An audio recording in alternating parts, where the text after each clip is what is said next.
Good afternoon. I am Libby Corsi with Federal Resources, and today we have an exciting crowdcast with BioFlyte. They have fieldable biothreat sampling, detection, and identification products for safety and security. Specifically, going to be talking about one that detects COVID-19. So a couple things, if you have a question, there is an ask a question button at the bottom of your screen. There's also a request a quote. You can send a request a quote, and also Pat's going to talk. This is Pat Call. He's also going to talk about a white paper they have coming out. So if you also want to receive that white paper, you just use the request a quote button, and we'll make sure that gets to you. But so ask a question, request a quote, and then there's a chat on the right, and then I'll read the questions to Pat for you. So I'm going to hand it over to Pat. Thanks, Libby. Hello, everybody. It's a real honor to be able to speak with you today. This meeting resulted from the CBRNE Convergence Conference in Orlando a couple weeks ago, where Federal Resources was right across from our booth, the BioFlyte booth, and Libby got to hear us pitch our COVID solution several times due to proximity. And the idea came about of, Libby mentioned that a lot of Federal Resources customers ask about COVID. And so, we're a strong partnership with Federal Resources. So that resulted in this meeting where we're going to talk about what we're doing and how we're doing it. I'll go through all the data that we've achieved so far. And in the meantime, please feel free to ask questions. I won't see them, but Libby will read those and we'll either save them for the end and make sure we get to them, or she has full license to interrupt me if it's a pertinent question to what we have going. So don't be afraid of the ask the question button, and we'll just take it from there. I'm going to share my screen, and so we'll see how technology is treating us today. Let's see, I disappeared. I think I did something. Okay. I don't know where you are. No, it's not allowing me. Oh, there we go. Interesting. We practiced this several times and it never worked exactly. This was brand new. Anyway, Libby, can you see the I can. Yes. Okay, so mostly what we're going to talk about is the BioCapture, and I'm going to start with other stuff that our company does. We have a biological mass spectrometer, but basically we're a biological company, and I'll go through kind of the complete. Now it's not advancing. Oh, there it went. So real briefly. We're a relatively new company, so we've been around about a year and a half. But don't be fooled about that. Our team goes back to the late 90s doing this exact work, bioaerosol work. My brother Chuck and I were founders in a company, Mesosystems, back in 1997, and started doing this work well before 9/11, or more pertinent to our conversation is October of 2001, when the anthrax letters started going around. At that time, there were only a handful of companies in this business. We all knew each other, and so it's certainly grown a lot in the last 20 plus years. And so this is our team. Lots of experience. ICX bought Mesosystems, so then I became an ICX employee. Started working with some names that are certainly probably known to anybody working with Federal Resources: Matt Birnbaum and Pat Dempsey and Jenny Barley. We all started working together at ICX. That was bought by FLIR. I ended up my last position at FLIR. I was director of sales. product line director for their Chem and Bio unit. So I reported out of the West Lafayette office for the last couple of years at FLIR. Since then, we all kind of went our different ways and then came back now to form up BioFlyte and to basically got the same team. This is our original vice president of engineering, extremely experienced guy, Steve Stroll, and we got a very, very good, very experienced team on bio reassembled. And so we're doing a lot of different products, I guess, in bio. So this is kind of an overview of our line. The one on the left, the BioTop Z200. This is a mass spectrometer. Some of you might be familiar with mass spectrometers related to chemical detection. Perhaps you've always heard, well, mass spec can't do bio. That's technically not accurate. There's a technique called MALDI. MALDI is a technique that's been around quite a while. It's well vetted, but we've taken it and figured out how to engineer a system that can go into the field. So I won't spend a lot of time on that. We're also developing our own trigger system, a UV lift system. It's not our intention to compete with existing UV lift systems out there. Some of you watching this crowdcast right now might have UV lift systems, and what we're trying to do is build in a complete solution. We're not selling standalone systems. We're selling a solution for building for autonomous critical infrastructure protection that includes UV lift. So we've built our own system there to facilitate a comprehensive solution.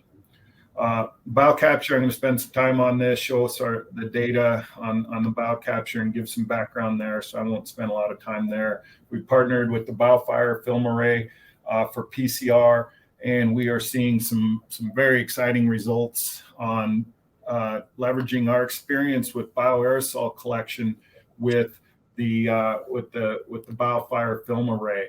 And they've been a good partner with us, and so that'll kind of lead into the big finish here at the end for this group.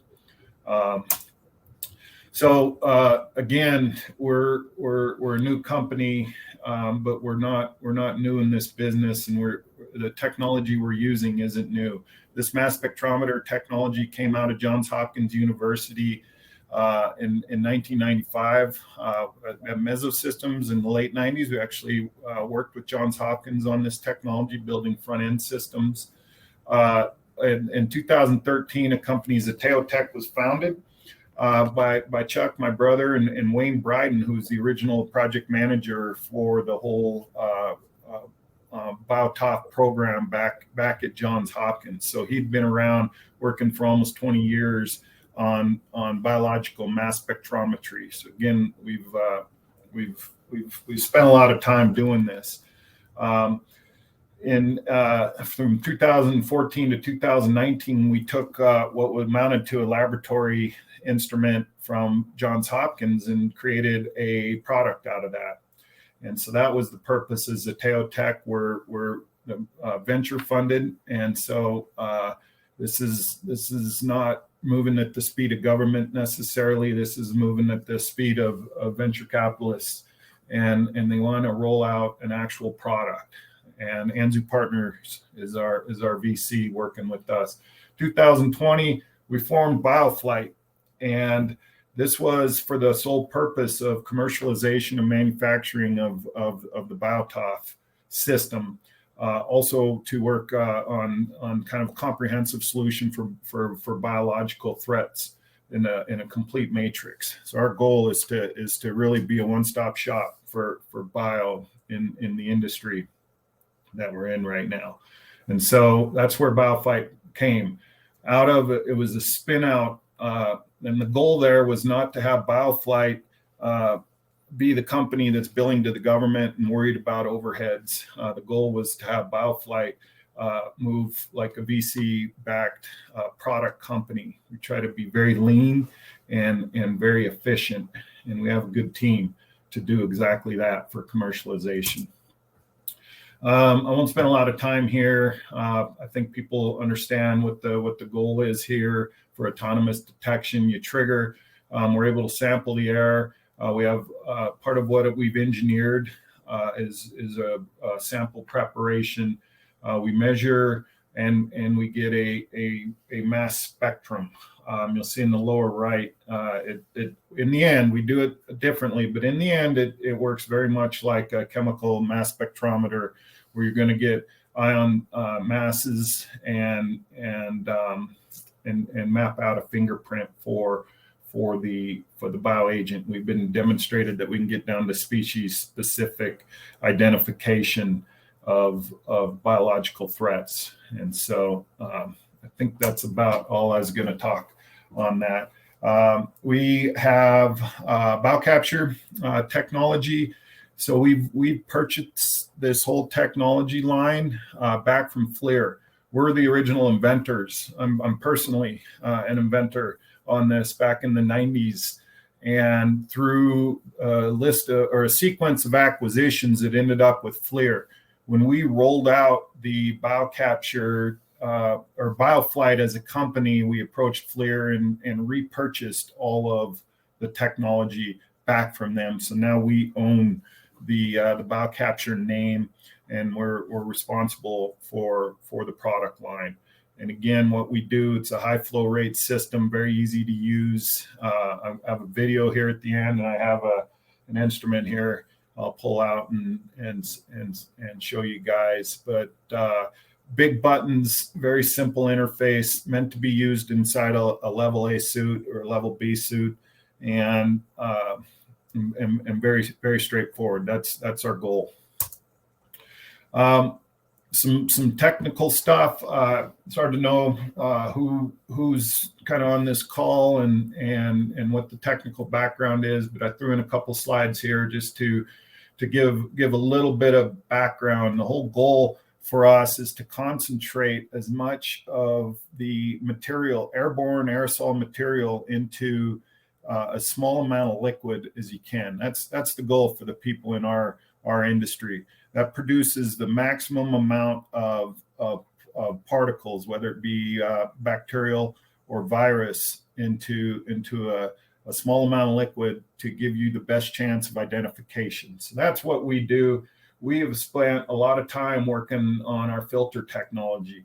The filter technology really hasn't changed in really the last 60 years, but more recently with the kind of BioWatch program, some of these things, no one's spent a lot of time trying to figure out how to do this better, and we have.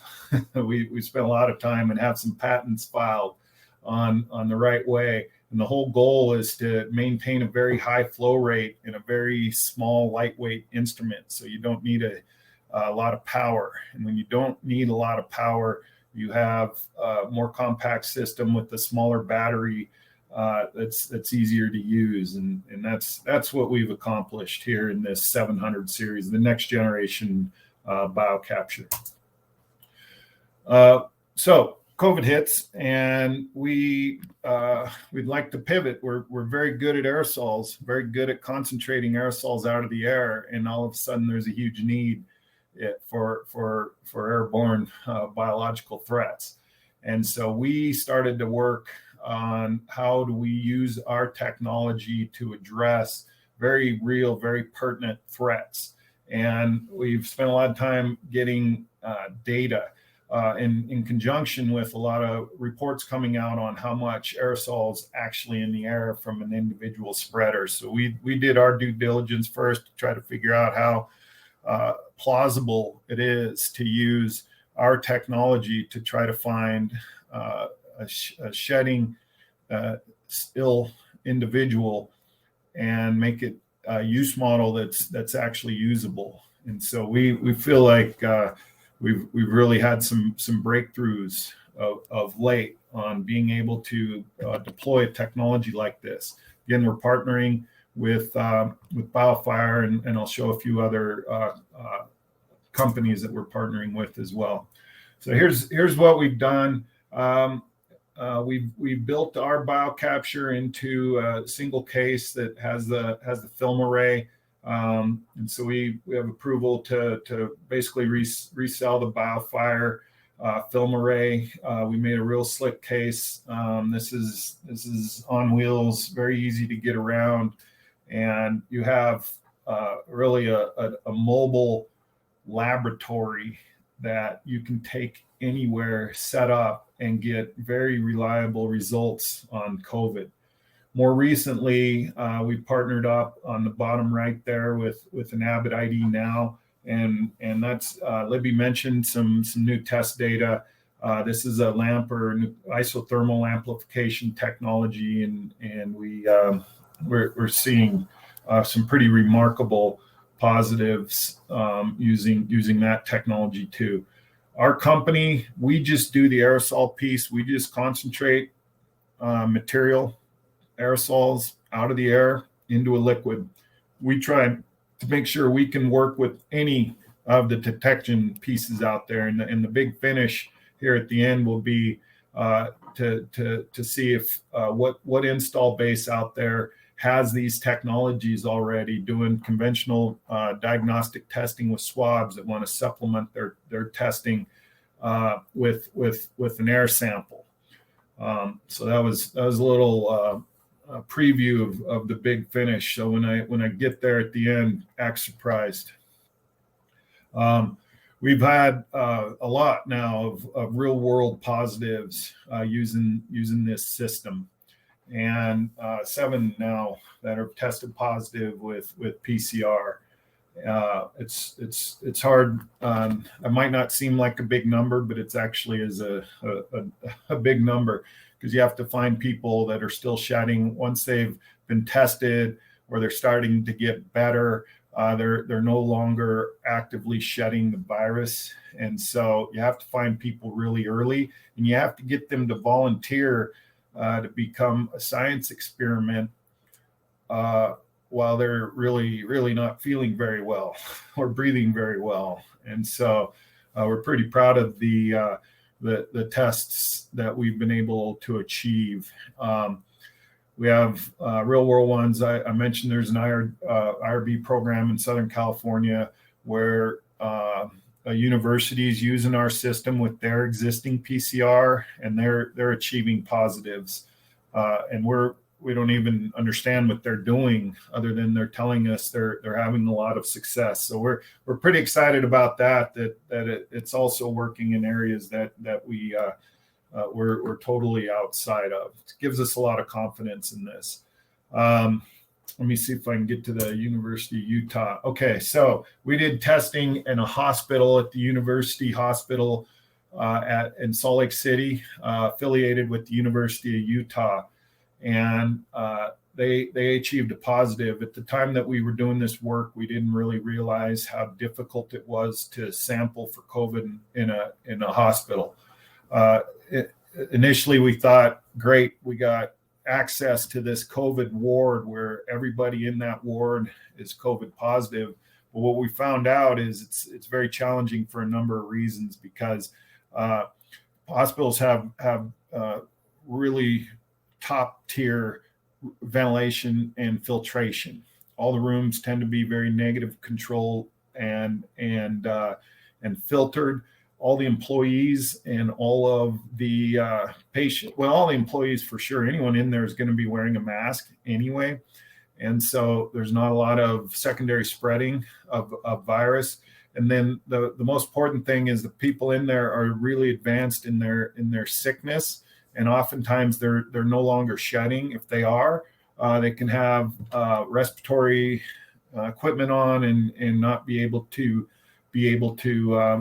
shed virus that way. So initially we thought, great, we got COVID people everywhere to go sample. And then as we did this work, we found out it's incredibly difficult to actually achieve an aerosol positive inside the hospital. Nonetheless, we did. It was successful, and it's been published now by the publication Oxford academic and the British Occupational Hygiene Society. And so we're really excited about that. Part of what we can do, maybe people are hitting the question button already. If they can get access to that, and I'll make sure I send that to Libby for follow up there.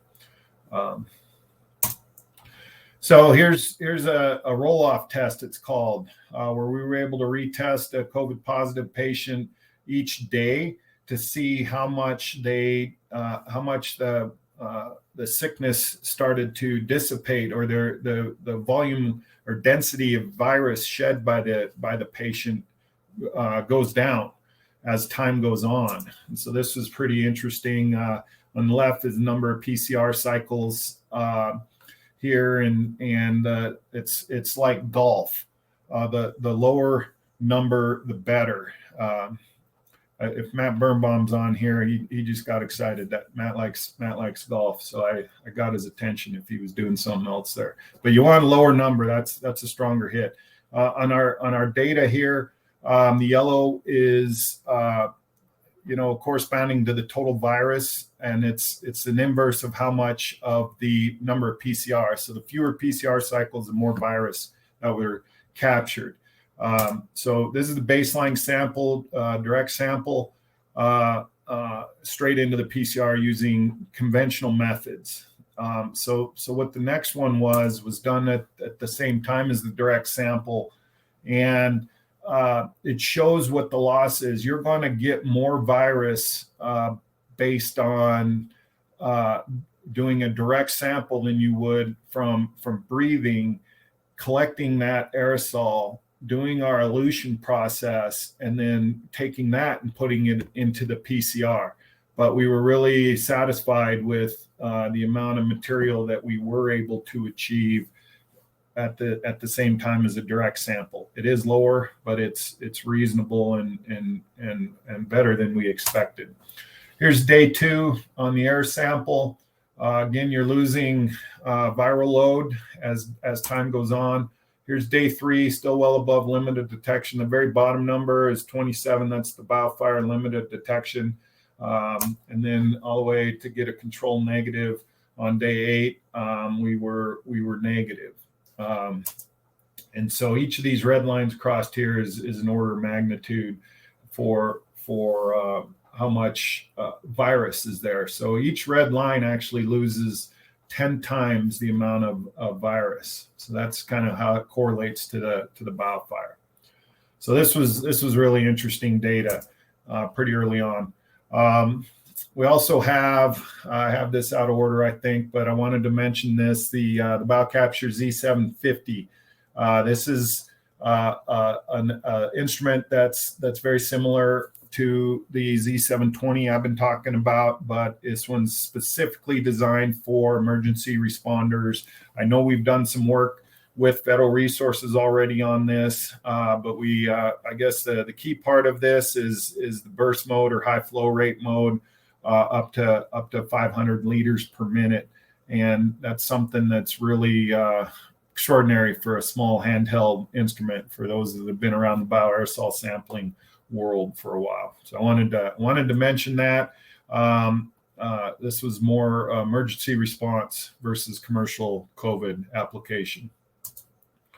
Okay, so I have a video that I'd like to go to next and show this instrument in operation. We're going to show the PCR system in operation, and I have another one here, and then really take any questions on this, and then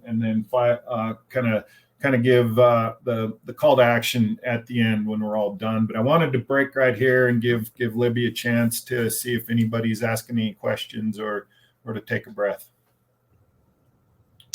I don't have any questions, and yes, Matt Birnbaum is on. Okay, good. I woke him up when I started talking about. I can't guarantee that, but I saw his name. As I mentioned golf, so that'll do it. This is a little different. I can't see anybody. I don't know who's out there, and so but you have 30 live attendees. Okay, great. great, great.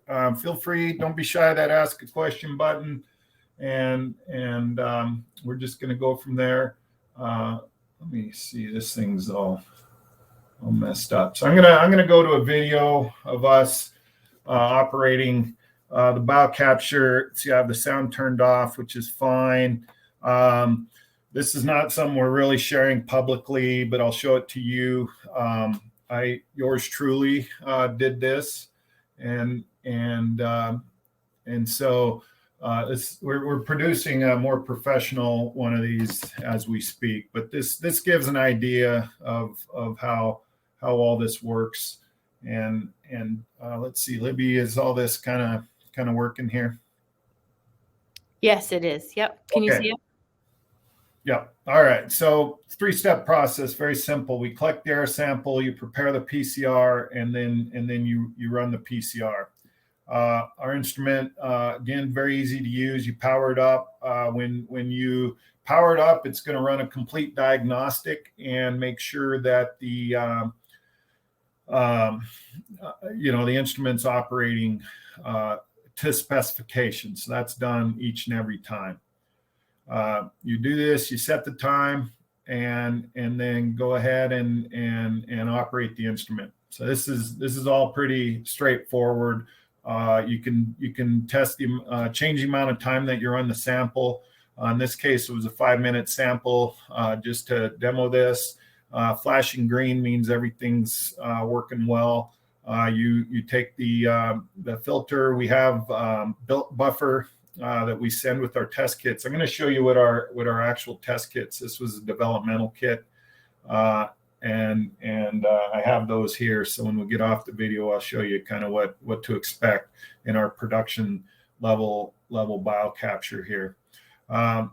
Very simple. You put the filter in there. Again, we've spent a lot of time with our filter, figuring out how to minimize flow rate, so maximize the amount of virus with the smallest amount of power. And we also work on our elution process. So a very simple shaking process elutes the whole sample into that liquid. So there's liquid. It's all ready to go. In this case, we're running with the BioFire. And again, we have a lot of data with the BioFire demonstrating this.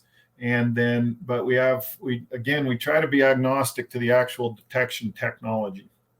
So this is a standard BioFire kit. They've run probably as many as 10 million COVID tests now. There are a lot of, last I heard, it was in the millions. They're very well deployed at DOD through a JPEO program. And so you don't need a PhD to operate this system. Everything's very color coded, very straightforward, very easy to use. You do this once and you got it. And so here we are pulling our sample from the BioCapture, and this substitutes what would be normally with the nasal swab. And so, and that's true really for any technology partner that we're working with is you follow their protocols all the way up to the point where you would take a nasal swab and put the sample from your nasal swab into the BioFire. In this case, it's very easy. You just pull it right off of our vial. So again, we're just right on the line with the BioFire instructions. Hey, Pat, we have a question. How long can you set the sampling time?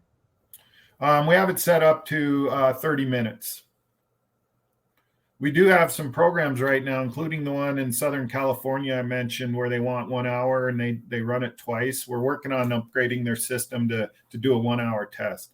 So our COVID solution will actually include a 1-hour option as well for any instruments that go out the door from this point forward. So that was some voice of the customer we heard on that. Otherwise, it's under 5-minute iterations. That really comes from, I'm going to hit pause here real quick. That really comes from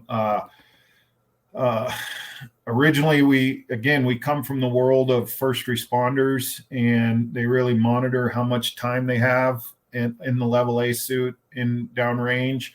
And that's why we're broken up into 5-minute increments, and they got to know how much air they have and how long they want to spend in there. And then you want to know how long your sample was for positive, because you get asked a lot of questions afterwards on concentration and some of the mechanics, and you can back out other information. And so that's why we break it in 5-minute increments. For our COVID solution, we found people don't use that. Oftentimes it's a 30-minute sample. Other times it's a 10-minute sample. So it's ConOps driven. And so we kind of, all of our positives we have in the white paper we reference, it'll be coming out once it's reviewed. We break it down into use cases based on the number of how much time you have. A 10-minute sample really works well with classrooms and buses, and some of our programs we're rolling out with schools right now. 30-minute sample is more where people were congregating and staying there for a while.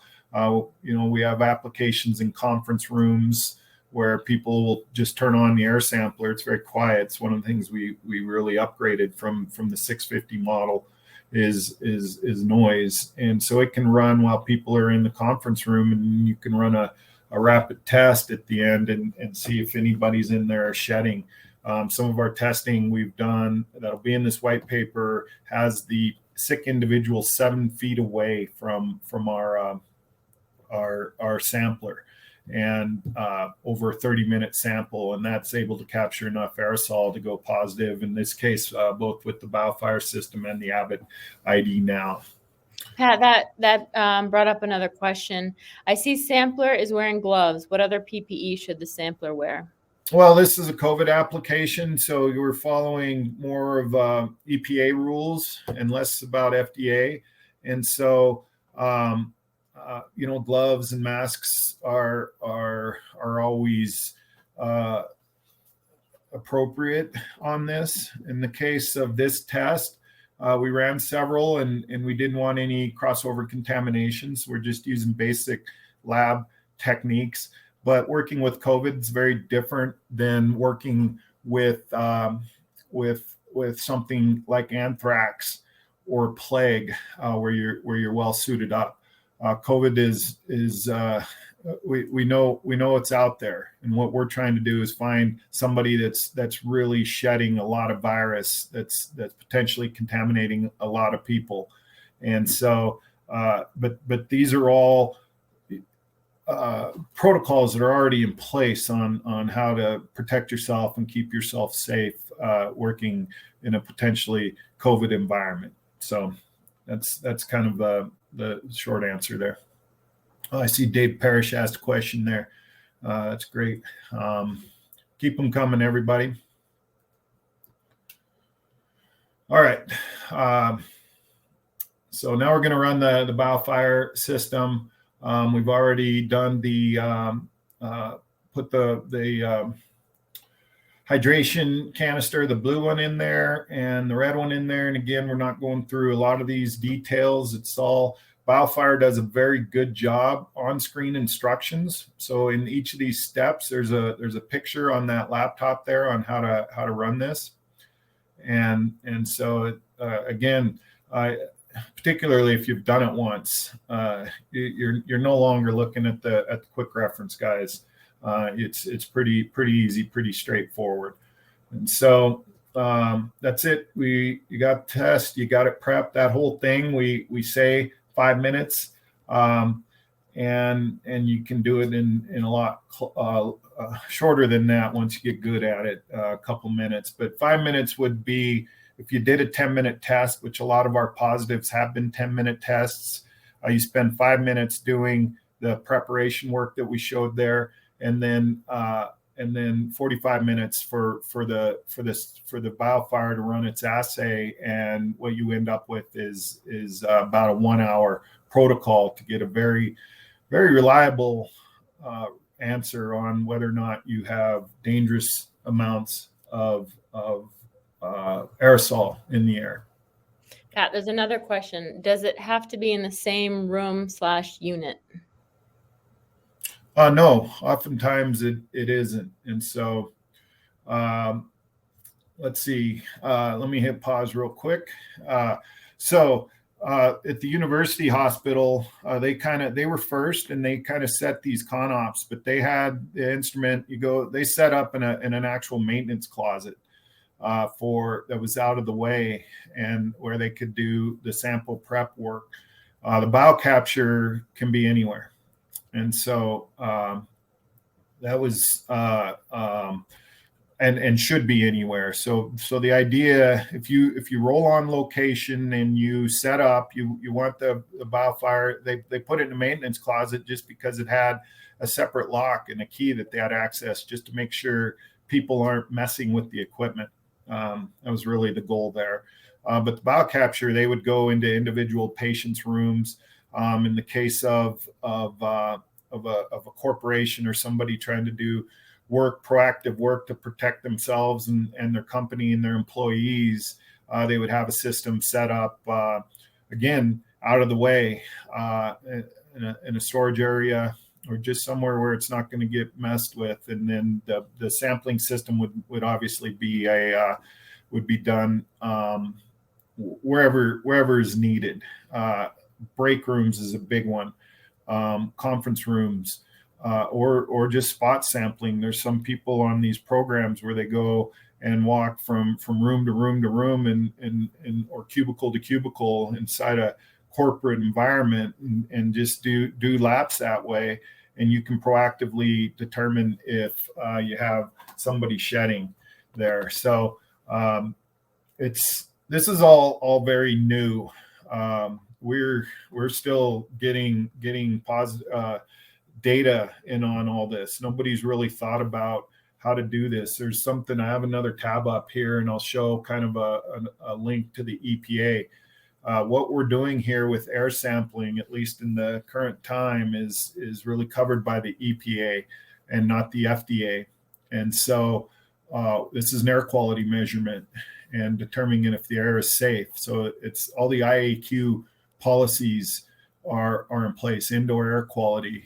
And so we're not doing individual diagnostic testing where you're testing an individual person. That's all covered under the FDA. So that's a little distinction there. And I got a tab when this finishes. So hopefully that covered it. Here's our actual University of Utah positive. This is how they show up. And so so let me get out of this. I also have a link here. Let me just show this. This is the EPA talking about COVID.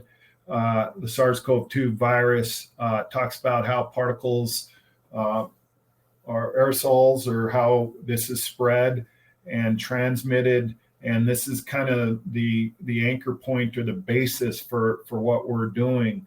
And it shows the EPA really has purview over what we're doing and how we're doing it. It's a really important distinction. We don't have, nor at this time do we need, say, an EUA from the FDA to do this kind of work. It's all related to how safe the air is, which is covered under the EPA. So it's a little distinction there I wanted to get to. I'm going to stop sharing now and get back and see if there's any questions. Otherwise, I got something I wanted to show. This is our production level foil vacuum packed system, and it's going to look like what you saw on there. It has the same materials in there, but it just looks a little different than what we had on that video.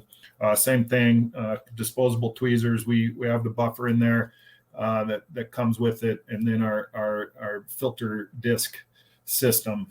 And so that's what it looks like. Our system is going to be a Pelican grade system.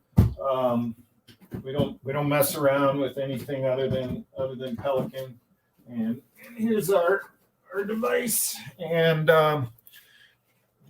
that's it. You basically had a size reference. This is about 5 pounds. Our Z750 has a bigger battery and is going to be green or olive drab, and that weighs about 6.5 pounds, and that's related to the burst mode, the 500 liter per minute mode. So that's what's the max size of the room for sampling? What we found is different use cases, and so I'll talk about the use cases again.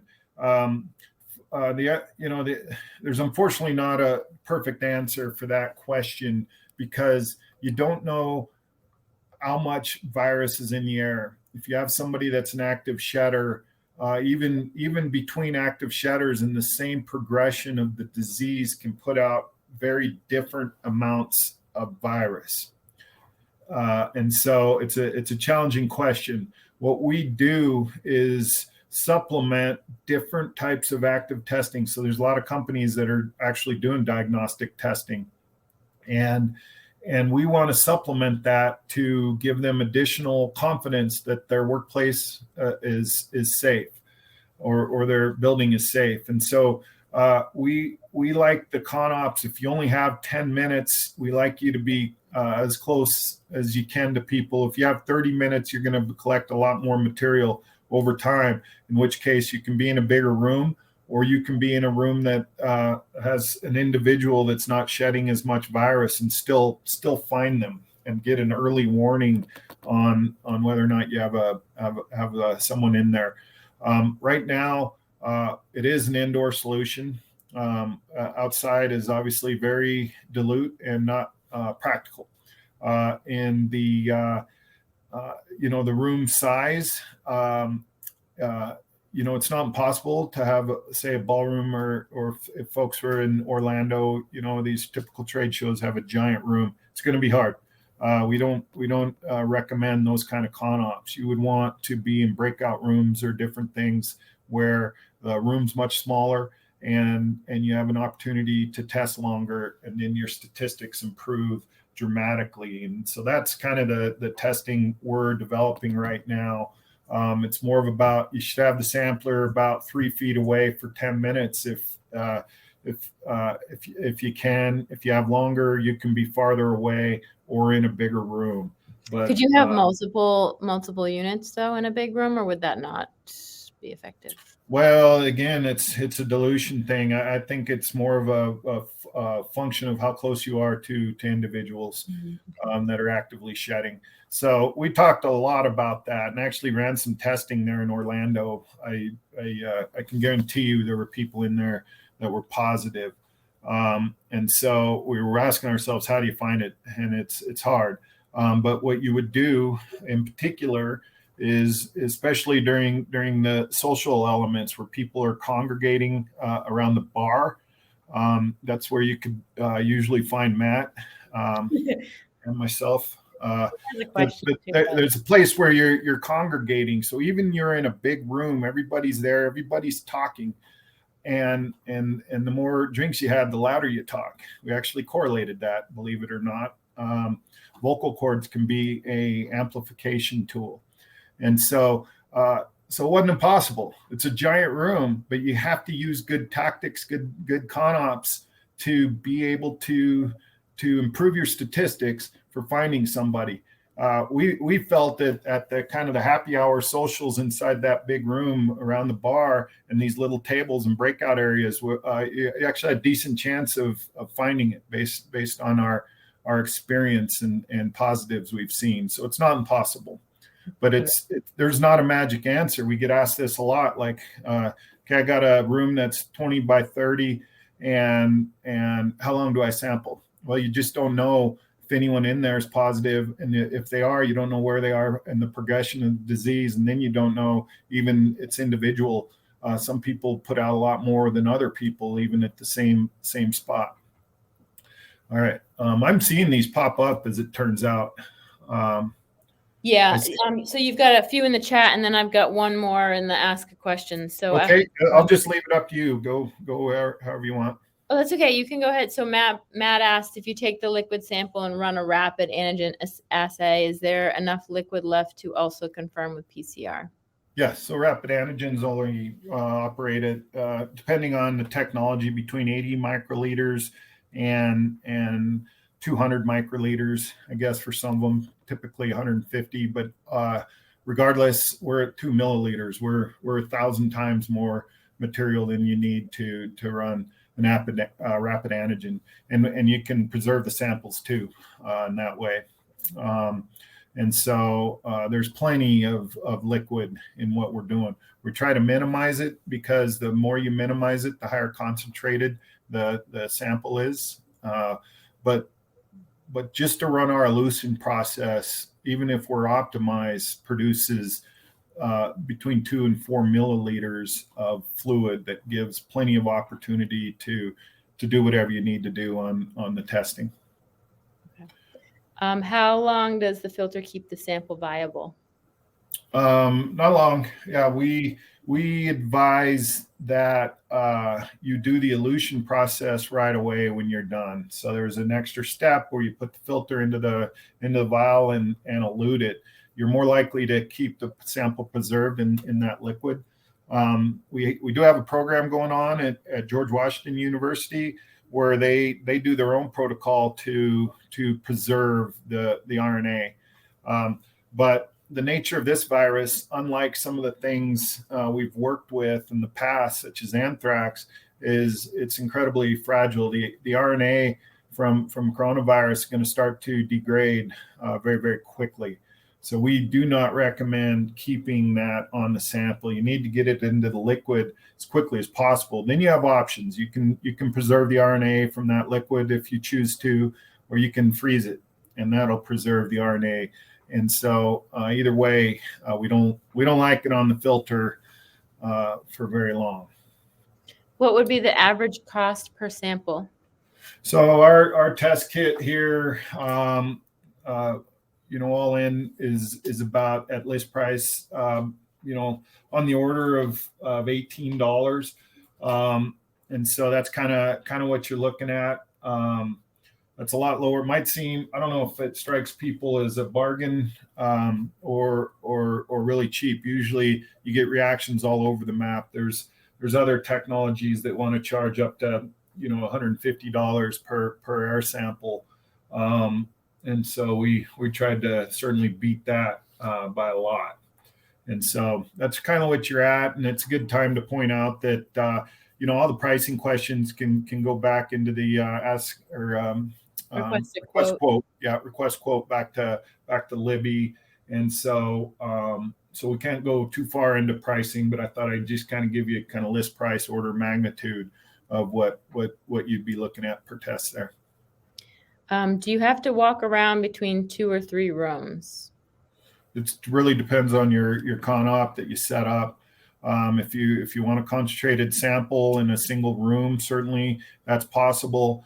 But we found that if you get near somebody that's an active shedder, even if it's not near them for very long, we do have recent positives. Some of this will be in the white paper, that it doesn't take long. If somebody's putting out a lot of virus, then you're going to find them using particularly this PCR technique.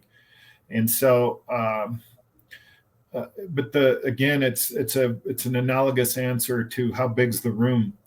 This is a statistical analysis you're doing every time you turn this on, and you have to use your own best judgment to maximize your odds of finding somebody. And so the longer the better, the closer the better. And so, but with that said, corporations that are deploying this right now are there is a con-op where someone that's responsible for doing this can go into each room, into each cubicle. We typically advise that you ask a question. How's your day going? Try to get someone to speak. Again, there's other papers coming out on this too about how the vocal cords can amplify. Some of the early work showed that people in choirs were transmitting very, very efficiently. The statistics were much higher on transmission. And you learn singing actually can increase the efficiency or the density that you're putting out virus. One of the reasons COVID's still around right now, and we haven't gotten a handle on it, is you can approach peak transmissibility before you start showing symptoms or before you really feel bad. And that's not our data. This is all data rolling out in the publications, and it's a real problem. That's why we're still talking about this, in my opinion, that you can be infecting people at a time where you don't feel anything, which is particularly scary, but also you might think you're having allergies that day, or you got a cold or something. You feel fine and you feel like you should go to work, but it's the dangerous part of this particular strain of this particular virus is that you can be very infectious and not feel bad yet. You're about to, in all likelihood, but not always. Okay. So Pat, putting on your sales hat, who needs this? Yeah, thanks.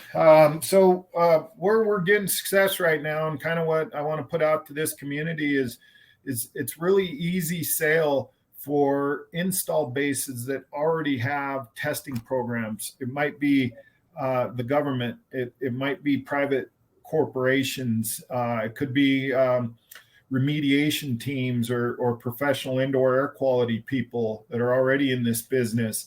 But if they already have something to detect and an infrastructure, and again, we try to be agnostic to anybody that has a tool out there. Our Southern California has a Thermo Fisher qPCR system that they're using for their existing testing program at this university, and they're just supplementing us with air samplers. That's kind of the exact. We don't think we can replace anything that anybody's doing right now in their testing programs, but we can supplement with this technology. A single $18 filter might be able to test 100 different people or more based on your CONOPS versus an individual test doing swabs. And then what it is, an early alert system to know that, hey, there's a problem in here, and you didn't know it, but you found out much earlier than you would have had you not done this air sample. And then you proceed doing existing FDA style diagnostic testing with swabs, because you already know you have a problem there. You may not have known you had a problem before that. And you got to wait for people to get sick, and then they may or may not want to go get tested. And then it takes several days for the test to come back. And by then, this person may have infected a lot of people. So this is an early warning system. There's the chance of a false negative, as we've talked about as we rolled out these CONOPS, is high. And so we're not claiming anything related to, if you do this test, you've certified that the room is safe. But you can do this test and help you create a better or safer environment by having an opportunity to find an active shutter and an early warning. So those are the customers right now that we're chasing, and we're getting good success, and that's what precipitated the conversation with Libby in Orlando related to, hey, the FR extended customer base and network, they're looking for solutions. We're looking for people that are interested in a technology like this. And so working with FR is a perfect fit in this case. So we're hoping it's new, but we think it's very exciting and helpful. And so we'll see where it goes from there. Thanks. Another question. Have you worked or tested with ventilation systems? Yeah, a lot of work's done on ventilation. A lot of the programs we're involved with include ventilation and air purification systems. And so anyone that's working with improving their ventilation and working with some of these new technologies, such as there's ultraviolet technologies and different things, and they tend to be our customers too, because they're already willing to invest in something that's going to help make their workplace or facility safer. And so they tend to be a very receptive audience when we talk to them about supplementing all that with an air sample and some of the other CONOPs that we've used. And so hopefully that answered your question, Dave. You might be getting something specific there, but it's a good question. And then if you have a customer that is wondering what to do with it, so say COVID isn't an issue, the top issue anymore, what are some other applications that might? Well, that's why we really like the BioFlyte System. They have what's called the Respiratory Panel, and it has, I think, over 20 targets. Some of them are multiple. It maintains the COVID analysis, so it uses 3 targets for COVID out of those 22, I think, maybe 24. And so it's not, but it has really a broad spectrum of respiratory pathogens, RSV and influenza and some of these other targets. And so you can get a very general assessment of any kind of potential illness that comes in the form of an aerosol from using the respiratory panel. So it's a very good question. We tell a lot of people that all of these, even the Abbott ID now has RSV and other types of collection systems. We're just as viable. We did the very hardest one. These coronaviruses are very, very challenging and degrade very quickly, and they're very small, for example. So as an aerosol person, size makes a difference on whether your ability to collect it efficiently anyway. And so it's a good question. We tell a lot of people, you make an investment in something like this, it's not just going to go away for certain. There's many years of potential use for making a workplace safe and testing the air. Okay, great. Thank you. So I think I don't have any other questions here. I want to thank you, everybody, for joining. If you have any other questions, feel free to reach out to myself or your sales rep with FR that you have.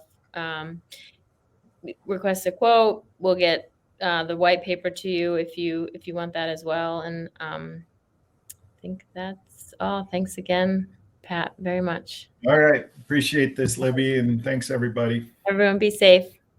Yep. Thank you. Bye. I don't know how to end it. I can't end it. Moving around.